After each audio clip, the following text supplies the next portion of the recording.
Sarah Chen stepped off the transport ship and looked up at the massive space station floating in front of her. Concordia was bigger than anything she had ever seen. The station spun slowly in space, creating artificial gravity for the thousands of beings living inside. She could see ships from dozens of different worlds docked at the outer rings. "Welcome to the Galactic Defense Academy," said a voice behind her. Sarah turned to see a tall, thin creature with blue skin and 4 arms. The being's voice sounded like wind chimes in her translator earpiece. "I am Commander Veltar. You must be one of the humans." Sarah nodded and shouldered her small bag. "Cadet Sarah Chen." "Reporting for duty, sir." Commander Veltar looked her up and down with large, silver eyes. Sarah knew what the commander was thinking. She was only 5 feet 4 inches tall and weighed about 130 pounds. Compared to the other species she could see walking around the docking bay, she looked tiny and weak. "Follow me," the commander said. "I will show you to your quarters and explain the academy rules." As they walked through the station's corridors, Sarah saw amazing sights. Creatures made of living crystal floated past, their bodies glowing with inner light. Beings that looked like walking clouds of gas moved through special tubes in the walls. Robot-like entities, with glowing circuits under transparent skin, marched in perfect formation. "The Academy trains the best warriors from across the galaxy," Commander Veltar explained. "Each species brings their natural advantages. The Corathons have incredible strength and armored skin. The Zephyrite can manipulate energy with their minds. The Netharis can become invisible and pass through solid objects. The Nexans calculate the perfect solution to any problem in seconds."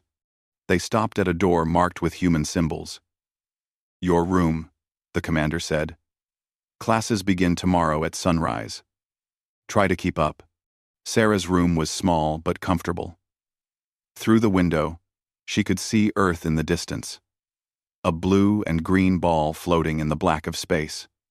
She had trained her whole life for this moment. Growing up on Earth, she had joined the military as soon as she was old enough. She had served in special forces units in the hottest combat zones on the planet. When the galactic government contacted Earth, they had been shocked to learn that humans were a warrior species. Most of the galaxy had given up fighting long ago. They used technology and natural abilities to solve conflicts. The idea of a species that actually enjoyed combat was fascinating to them. The next morning, Sarah made her way to the main training hall. The room was enormous, with different sections for different types of training. She could see obstacle courses, combat rings, and simulation chambers. Hundreds of cadets from dozens of species were already working out. "Look what crawled out of the dirt," said a deep, rumbling voice behind her. Sarah turned to see a massive creature standing over her. The being was at least 8 feet tall, with green and brown scales covering his body like natural armor. His arms were as thick as tree trunks, and his yellow eyes looked down at her with amusement. "I am Thraxzul of the Corathan warrior caste," the creature said.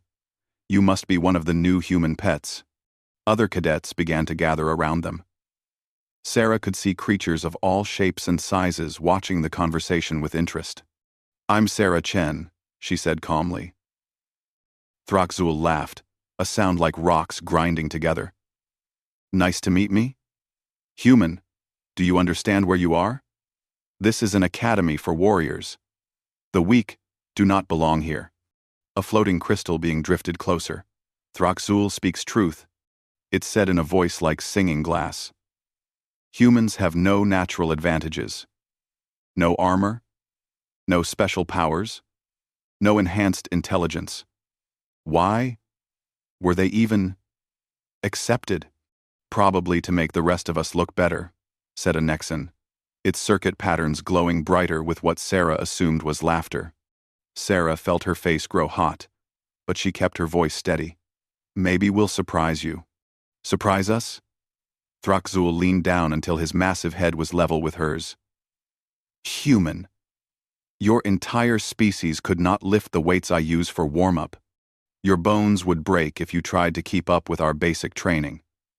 You are soft, weak, and slow. The crowd of aliens murmured agreement. Sarah could see pity in some of their faces, amusement in others. That's enough. Commander Veltar's voice cut through the noise. The crowd scattered as the instructor approached. All cadets report to your assigned training groups. Humans will begin with basic physical conditioning and classroom instruction.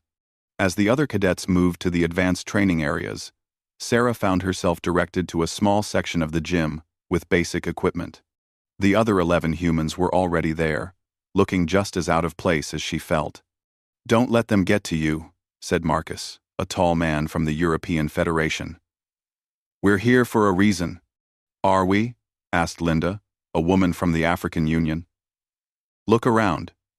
Every other species here could kill us without thinking about it. Sarah looked across the hall at Thraxul, who was lifting weights that probably weighed more than her entire body. Next to him, a Zephyrite was moving objects with its mind while a Netheri phased in and out of solid matter. Maybe, Sarah said quietly. But they haven't seen what humans can really do yet. She thought about her training on Earth. The 20-mile runs with full gear. The combat exercises that lasted for days without sleep. The simulations where failure meant watching your teammates die. Earth was not a gentle world, and humans were not a gentle species. But she would wait, she would watch, she would learn, and when the time came, she would show them exactly what a human could do. 3 weeks had passed since Sarah arrived at the academy, and the pattern was always the same. Every morning, the humans reported to their basic training area, while the other species moved to advanced combat simulations. Every afternoon, they sat in classrooms learning theory while aliens practiced real fighting techniques. Sarah watched from across the training hall as Thraxul sparred with a Nexan combat robot. The Korathan's massive fists struck with enough force to dent steel, while his armored skin turned away the robot's energy blasts without leaving a mark. When the match ended, Thraxul stood victorious while the robot sparked and smoked on the floor. Impressive display, Commander Veltar announced to the watching crowd. Thraxul maintains his position at the top of the combat rankings. The big Korathan flexed his muscles and roared in triumph. Other cadets cheered or made their species equivalent of applause sounds. Sarah noticed how they all looked at him with respect and fear. The ranking system is simple, Commander Veltar continued. Combat ability determines your status in the academy. The strongest lead training missions. The weakest observe and learn. Sarah looked at the holographic display showing the rankings. Korathans dominated the top 10 positions. Zephyrites and Netheris filled the middle ranks. Nexans, despite their intelligence, ranked lower due to their weaker physical forms. At the very bottom, below everyone else, were the 12 humans. Chen, Commander Veltar called out. Your group has been assigned to observe today's tactical exercise. Do not interfere with the real warriors. The exercise was a simulation of defending a space station from attack. Sarah and the other humans sat in the observation deck, while mixed teams of aliens worked together on the main floor. She watched as Thraxul took command of the largest team. Listen to me, weaklings, the Korathan growled at his teammates. I will handle the heavy fighting. The rest of you provide support, and try not to get in my way. The simulation began with enemy ships attacking from multiple directions. Sarah could see the tactical display showing weak points in their defense, but Thraxul ignored his teammates' suggestions and charged straight at the strongest enemy position. He's making a mistake, Sarah said quietly to Marcus. If he pulls too many defenders to the main assault, the enemies can break through on the flanks. Should we tell them? Marcus asked. They won't listen, Linda replied. Look at them. They think raw strength is all that matters. Sarah was right about the tactical situation. Within minutes, enemy forces had broken through the weak spots in their defense and were attacking the command center. Thraxul's team failed the exercise completely.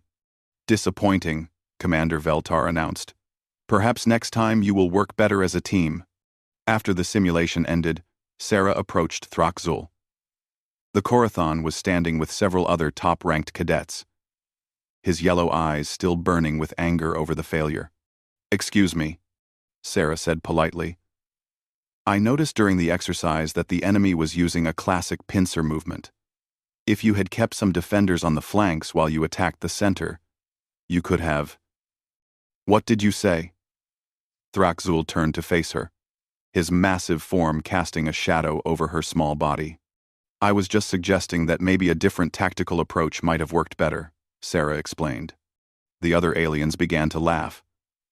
A Zephyrite's crystal body chimed with amusement. "The human thinks she understands tactics," it said. "How amusing," added a Nexon. "My computational matrices show that humans rank below most primitive species in strategic thinking." Throxzul stepped closer to Sarah. "Human, you were not even allowed to participate in the exercise. You sat in the observation deck, like a child watching adults work. What could you possibly know about real combat?" "I know that pride can make even the strongest warrior lose," Sarah said quietly. The big Korathon's eyes flashed with anger. "Pride?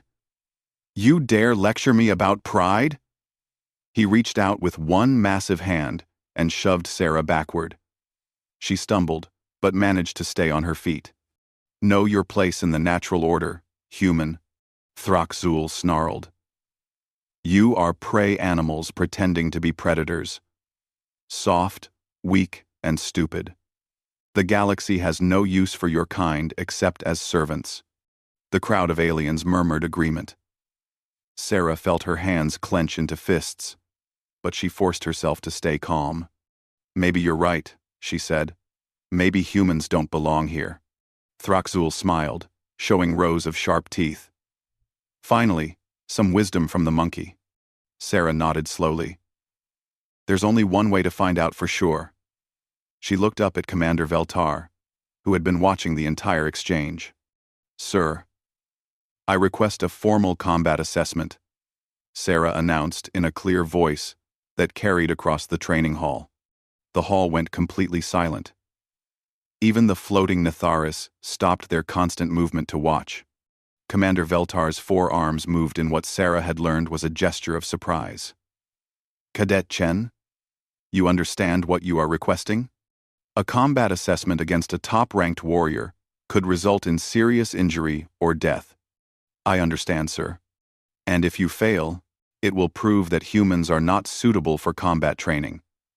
Your entire species could be removed from the program." Sarah felt the weight of that responsibility. She thought about her 11 human teammates, about everyone back on Earth who was counting on them to prove that humanity belonged among the stars. "I understand that too, sir." Throxzul threw back his head and laughed. "This is perfect. I accept the challenge. It will be my pleasure to show everyone exactly how weak humans really are. I resign." Commander Veltar looked uncertain. "This is highly irregular. Perhaps a simulation would be more appropriate." "No," Sarah said firmly. "Real combat. No simulations. No safety protocols. If we're going to do this, let's do it right." The commander's silver eyes studied her for a long moment. "Very well. The assessment will take place tomorrow at noon in the main training hall. Standard protocols apply. Non-lethal combat until one opponent yields or is incapacitated." As the crowd began to disperse, Throxzul leaned down close to Sarah's ear. "I hope you have made peace with your gods, human," he whispered. "Because tomorrow, I am going to break every bone in your weak, little body." Word of the combat assessment spread through the academy like wildfire. By noon the next day, every cadet, instructor, and staff member had gathered in the main training hall. The massive space buzzed with conversation in dozens of different languages, as beings from across the galaxy came to watch what many believed would be a massacre. Sarah stood at one end of the combat circle, a 30-foot diameter ring marked on the reinforced floor. She wore the Academy's standard training outfit, a simple gray uniform that offered no protection or enhancement. Her hands were bare, her feet in basic training shoes. At the other end of the circle stood Thrak-Zul. The massive Korathan stretched his arms above his head, showing off muscles that bulged like boulders under his natural armor plating. His yellow eyes gleamed with excitement as he looked at the small human across from him. "This is madness," Marcus whispered to Linda in the human observation section. "Sarah knows what she's doing," Linda replied, but her voice shook with worry. Commander Veltar floated between the two fighters, his forearms spread wide for attention. "The rules are simple," he announced. "Combat continues until one fighter yields or is rendered unable to continue. Lethal force is prohibited. Medical teams are standing by.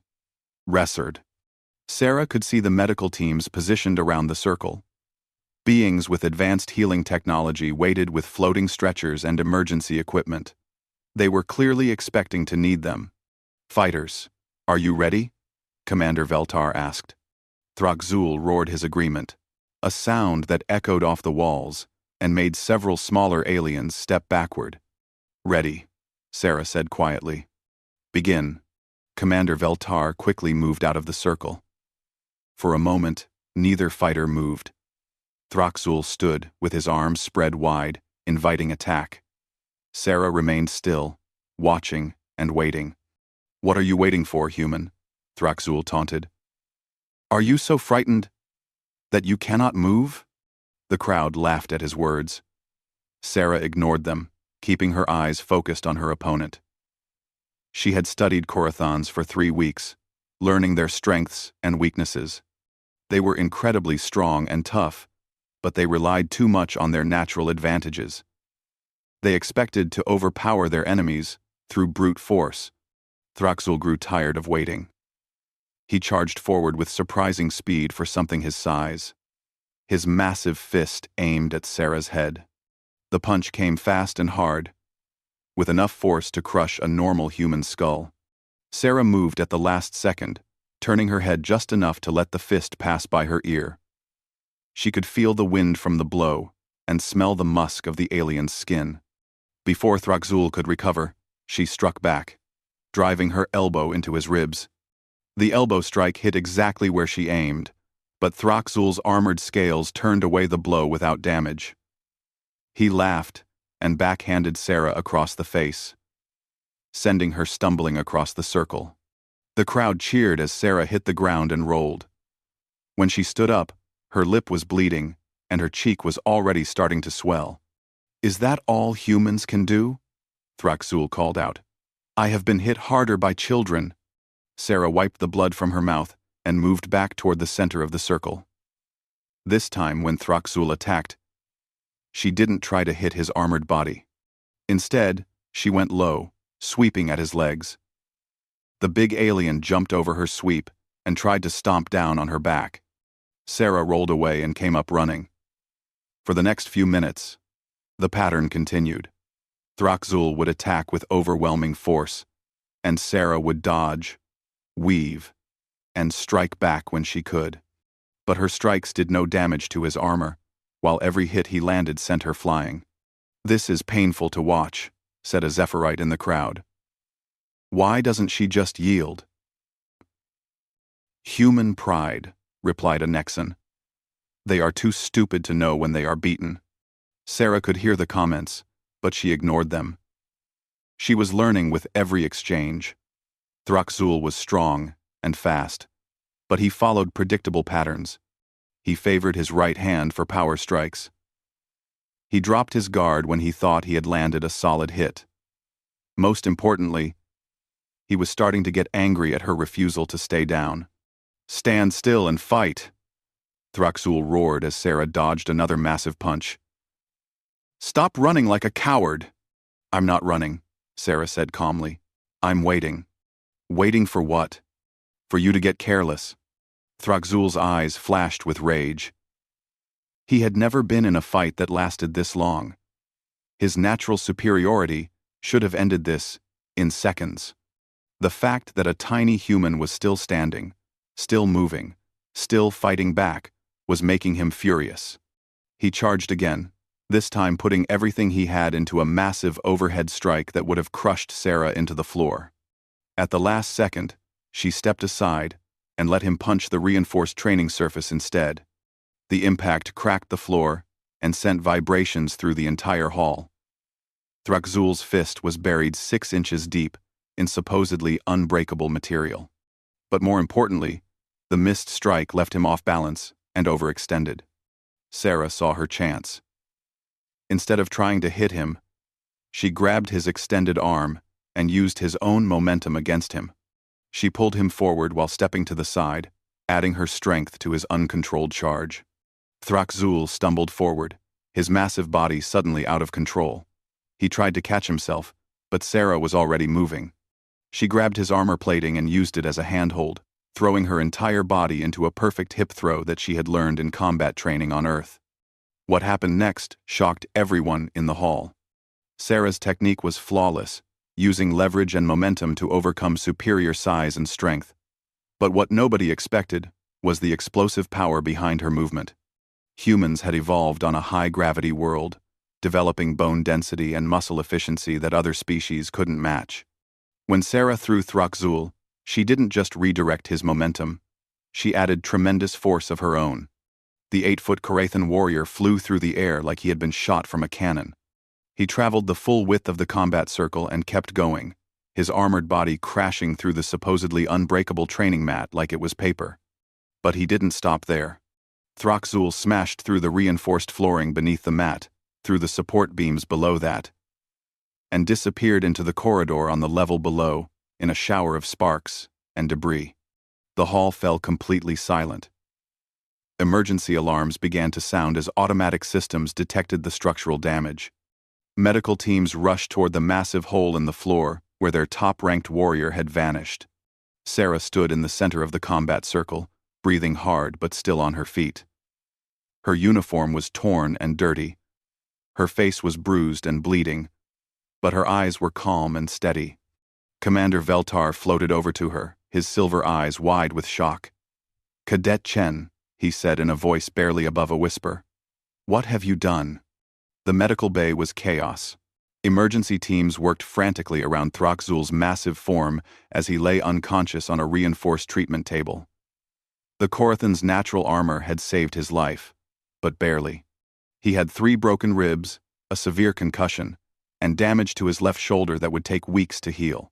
Sarah sat on a smaller medical bed nearby, letting a Nexan medic treat the cuts on her face. The robot-like being's sensors kept scanning her, trying to understand what they had just witnessed. "Your bone density readings are off our charts," the medic said in its mechanical voice. "My instruments show muscle efficiency levels that should be impossible for a species your size." "Earth is different," Sarah said simply. Commander Veltar approached, his 4 arms moving in agitation. Behind him came the Academy's senior staff, the combat instructor, the xenobiology specialist, and the head of cadet rankings. They all looked confused and slightly frightened. "Cadet Chen," the commander began, "your performance data shows impact force levels that exceed our understanding of human capabilities. Our sensors recorded the throw that sent Cadet Thraxul through the training floor. The force involved was equivalent to a small vehicle collision."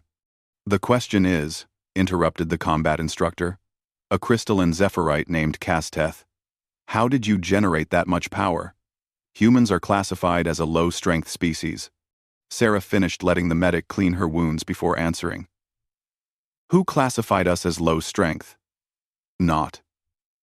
Our initial surveys of Earth showed humans averaging 200 pounds of lifting capacity," the xenobiology specialist said, consulting his datapad. "Your grip strength, bone density, and muscle mass, all tested within expected parameters for a gravity-adapted species." "Did your surveys test humans during combat?" Sarah asked. The aliens looked at each other uncertainly. "We tested volunteers in controlled conditions," Commander Veltar said. "Standard physical capability assessments." Sarah almost smiled. "You tested humans who were trying to be polite." Before anyone could ask what she meant, a groan came from Throxul's medical bed. The big Korathan was waking up, his yellow eyes unfocused and confused. What happened?" he mumbled in his deep voice. Sarah stood up and walked over to his bed. The medical staff tensed, but she moved slowly and kept her hands visible. "You challenged me to a fight," she said gently. "I threw you through the training mat." Throxul tried to sit up, winced, and lay back down. "That is impossible. You are tiny. Weak. How did you—" "I'm not weak," Sarah said. "None of us are. You just never saw us when we weren't holding back." The Korathan's eyes focused on her with new intensity. "Holding back?" Commander Veltar moved closer. "What do you mean, holding back?" Sarah looked around the medical bay at all the alien faces watching her. "Earth isn't like your worlds," she began. "We didn't evolve in paradise.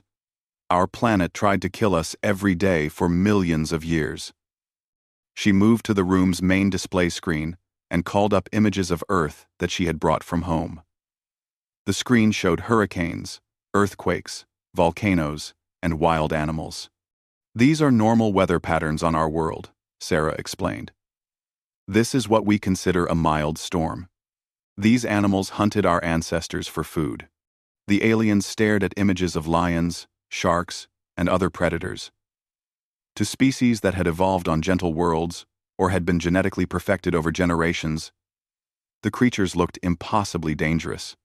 But the worst predators on Earth, Sarah continued, were other humans. We spent thousands of years fighting wars against each other. Not clean technological wars like you've read about in your histories. Brutal, hand-to-hand combat where the strongest and smartest survived. She pulled up more images. Ancient battlefields, medieval armor, modern military training. "Every human you've met at this academy volunteered to be here," Sarah said. "But before we came, we went through selection processes that would break most species. We ran hundreds of miles carrying heavy equipment. We fought in simulations, where failure meant watching our teammates die. We trained until our bodies shut down from exhaustion. Then we got up and trained more. And Throxul was listening intently now, his warrior instincts recognizing something he hadn't seen before. On Earth, we have a saying," Sarah continued. "Train hard, fight easy. Everything we do in practice is harder than anything we'll face in real combat. When you pushed me during that exercise, when you told me I was weak, when you challenged me to this fight, you weren't seeing a human at full capability. You were seeing a human being. Polite." The xenobiology specialist was frantically taking notes. "But our scans showed normal human parameters." "Because we let them," Sarah interrupted. "Look, when your people first contacted Earth, we were terrified. Here were these advanced alien civilizations with incredible technology. And they wanted to meet with us. The last thing we wanted to do was seem threatening." She gestured toward the other humans who had gathered outside the medical bay. "Every one of us could have performed at this level from day one. But we held back because we wanted to be accepted. We wanted to prove we could fit in with galactic civilization." Commander Veltar's silver eyes were wide. "You mean all humans can fight like this?" "Not all," Sarah admitted. "But every human in this academy was selected from Earth's military forces. We're not normal civilians. We're soldiers who have trained our entire lives for combat." Throxul struggled to sit up again, his armor plates scraping against the medical bed. You let me think I was superior. You let me mock your species. Because I wanted to understand you," Sarah said. "I wanted to learn how galactic warriors think, how they fight, what their weaknesses are. And I learned something important." "What?" "You've all become too dependent on your natural advantages. Korathans rely on strength and armor. Zephyrite use energy manipulation. Netharis depend on phasing ability. But what happens when you face an enemy that doesn't fight the way you expect. The room was completely quiet now. Even the medical equipment seemed to hum more softly. On Earth, we learned to fight anything, anywhere, with whatever we had available, Sarah continued. We learned that battles aren't won by the strongest, or the fastest, or the smartest. They're won by whoever refuses to give up. Throxul looked at her with something approaching respect. You threw me through a reinforced floor, using nothing but technique and determination. I threw you through the floor because you expected me to fight like a Korathan, Sarah corrected. You thought strength against strength, armor against armor. You never considered that I might use your own power against you. Commander Veltar moved forward. This changes everything. If humans have been holding back this entire time, we have been, Sarah confirmed, but we don't want to anymore. We're tired of being underestimated. We're tired of being treated like we don't belong here. She looked directly at Throxul. The question is, are you ready to learn from us? The same way we've been learning from you. The big Korathan was quiet for a long moment. Finally, he nodded slowly. I believe I am. Human. I believe I am. 6 months later, the Galactic Defense Academy looked completely different. The training halls buzzed with new energy as mixed species teams worked together in ways that had never been tried before. Where once the different alien races had trained separately according to their natural abilities, now they learned from each other's strengths and covered each other's weaknesses. Sarah stood in the main instruction hall, wearing the silver rank insignia of a senior combat instructor. Around her, cadets from a dozen different species listened as she explained the principles of adaptive warfare. Combat is not about being the strongest or the fastest, she told the class. It's about understanding your enemy better than they understand you. In the front row, Throxul raised his massive hand. The Korathan had become one of her most dedicated students since their fight. His armor still showed the scars from being thrown through the training floor, marks he now wore with pride. Instructor Chen, he said in his rumbling voice. What if your enemy is stronger, faster, and better equipped than you are? Then you don't fight them on their terms, Sarah replied. You change the rules. She called up a holographic display showing a historical battle from Earth. This is the Battle of Agincourt, fought on Earth over 600 years ago. A small force of English soldiers faced a much larger army of French knights. The French had better armor, better weapons, and superior numbers. The display showed armored knights on horseback charging across an open field. The English couldn't win a traditional battle, so they didn't fight one. They chose the battlefield. They chose the time. And they used weapons the French hadn't prepared for. They won because they refused to play by the enemy's rules. A young Zephyrite's crystal body chimed with curiosity. But how do you know what rules to change? You study your enemy, Sarah said. You watch how they think, how they move, what they expect.